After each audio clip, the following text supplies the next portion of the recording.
আজকে ঘর থেকে বের হয়ে মনে হচ্ছিল যেন এক যুগ পরে ঘর থেকে বের হয়েছি। আমার ঘরে ঘরে যাচ্ছে। বাসায় বসে লিটারেলি অনেক বেশি কান্না করতেছিলাম। ঘরে থাকতে থাকতে একদমই মুড সুইং হচ্ছিল আমার। ফ্রেন্ডের কথা বের হয়ে গেলাম বাইরে, আর এত মজার মজার খাবার খেলাম। So let's go to my blog. আসসালামু আলাইকুম এভরিওয়ান, কেমন আছো তোমরা সবাই? আলহামদুলিল্লাহ আমি ভালো আছি। আজকের ওয়েদারটা এত এত এত বেশি সুন্দর ছিল, আর এত সুন্দর করে বাতাস বইতেছিল। এইরকম ঠান্ডা সুন্দর ওয়েদারে কিন্তু বাইরে ঘুরতে, মানে রিক্সা দিয়ে ঘুরতে অনেক বেশি ভালো লাগে। সকাল থেকে লিটারেলি মনটা অনেক বেশি খারাপ লাগতেছিল। কি করব কিছুই বুঝে উঠতে পারতেছিলাম না। সো সকাল থেকে আমি টিকটক করা শুরু করে দিয়েছি। বাসায় এত বেশি কাজ থাকে, মানে কাজ কিন্তু একা একা করলে অনেক বেশি মনে হয়। তো যদি একটু নেচে কিনে কাজ করি তাহলে মনে হয় কাজই মনে হয় না। মোস্ট অফ দ্য টাইম যখন কাজ করি তখনই ভিডিও করি, তো আমার একটা ব্লগও হয়ে যায়, সাথে কাজও হয়ে যায়। এই জন্য আমার ভালো লাগে কাজ করতে। কাজকে আমার মনে হয় বিশাল বড় বোঝা। গাইস এত কাজ মনে হয় যেন শেষই হচ্ছে না। সোফার উপরে এত এত বেশি কাপড়, সবাই মিলে কাপড় জমাতে জমাতে অনেক বেশি কাপড় হয়ে গেছে। তো কাপড়গুলো ভাঁজ করতেছিলাম আজকে। আর নতুন একটা ট্রেন্ডিং সং বের হচ্ছে, তারা তোমাদেরকে একটু শোনাচ্ছি। আমার বন্ধুরও বন্ধু আছে, আগে জানতাম না, মন না দিলে ভালোবেসে দুঃখ পাইতাম না।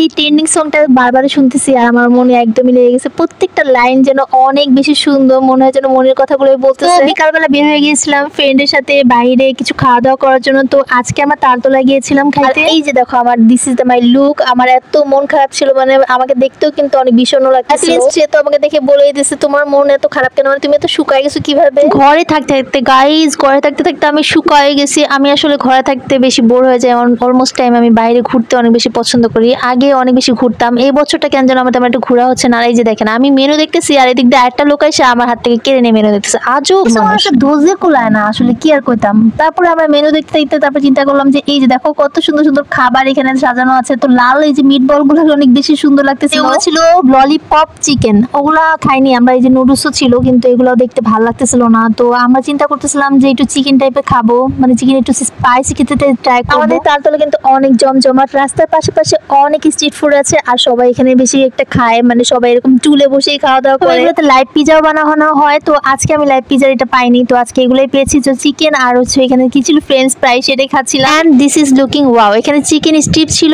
আর 42 স্টিক্স মানে খেয়েছি। তখন আমার এত লবণ লাগতেছিল আর আমার কাছে মানে তেমন একটা ভালো লাগে নাই। বাইরের খাবার আমি খাই, কিন্তু সব জায়গার খাবার আসলেই মজা না। আসলে সবাই তেমন ভালো মতো বানাতে পারে না, যে বানাতে পারে না তাদের খাবার এত বেশি ভালো হয় না। তো আমি এই যে সস মেয়োনিজটা মিশিয়ে দিয়েছিল ওটা দিয়ে খাচ্ছিলাম, কিন্তু তারপরেও বেশি আলুগুলোতে অনেক বেশি লবণ লাগতেছিল, মানে ফ্রেঞ্চ ফ্রাইতে। আর চিকেন গুলাতে তেমন একটা ভালো লাগে নাই, চিকেন গুলা ঝাল কম ছিল। যাই হোক যেমনই হোক, তো আজকে বিকালে বের হতে পেরে অনেক বেশি ভালো লাগতেছিল। আর এই যে দেখো এই দোকানটা থেকে আমরা খাওয়া দাওয়া করতেছিলাম, আর এই আপুটা এরকম করে বানাইছিল। পরে চিন্তা করলাম যে স্বপ্ন থেকে একটা আইসক্রিম খাই, তো কোন আইসক্রিমটা খেতে গিয়েছি। তো এখানে যে দেখি এত বড় একটা লাইন, স্বপ্নতে এত ভিড় থাকে মোস্ট অফ দ্য টাইম। আর এখানে মানে প্রতি সময় সবসময় এরকম ভিড় থাকে। বিকাল টাইম ছিল আজকে, তারপরে ভিড় ছিল। সিরিয়াসলি আমি একটা আইসক্রিমে বিল দিব, সেটার জন্য আমাকে পুরো 15 থেকে 20 মিনিট দাঁড়িয়ে থাকতে হয়েছে, মাত্র 60 টাকা বিলের জন্য। পরে চিন্তা করলাম যে আসলে আমার এখান থেকে স্বপ্ন থেকে আইসক্রিম কেনাটাই উচিত হয় না। আমার কাছে ফুড রিভিউ তেমন একটা ভালো লাগে না। এটা কিন্তু চায়ের বাড়ির ঠিক অপোজিটেই ছিল। চায়ের বাড়িতে আমরা সবসময় চা